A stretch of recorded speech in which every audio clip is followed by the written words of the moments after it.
Start. I would like to take the House into the history of these provisions as they were discussed in the Constituent Assembly stop even at the time when the present Article 369 was being considered by the Constituent Assembly.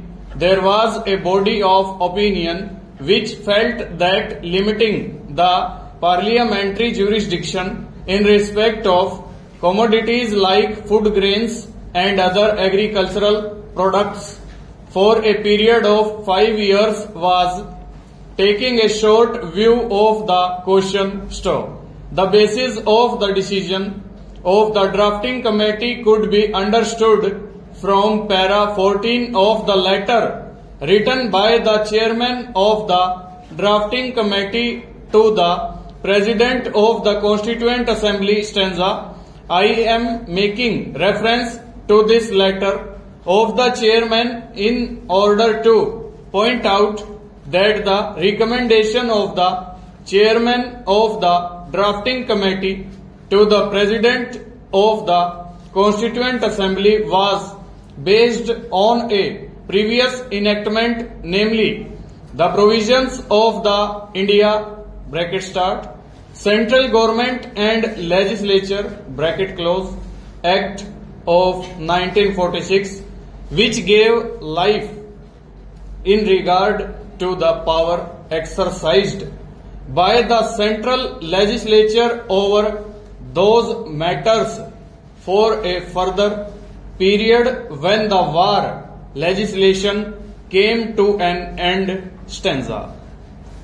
It is not often that one looks back to what happened during the time when the Constituent Assembly was discussing stop, but it did give me a certain pleasure when I was looking into the proceedings of the Constituent Assembly to find that a friend of ours who is a member of this House had the far-sightedness to feel at the time when Article 306 of the draft constitution was being considered that the duration of the validity of the provisions of that article should be extended from 5 to 15 years. Stop. In fact, at that time the honorable member expressed the opinion that in matters like foodstuffs,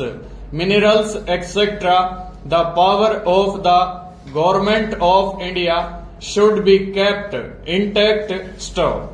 Anyway, the Constituent Assembly did not accept the suggestion made by him stanza even prior to this particular article being taken up for consideration by the Constituent Assembly in the several discussions that took place in regard to the distribution of powers between the centre and the states.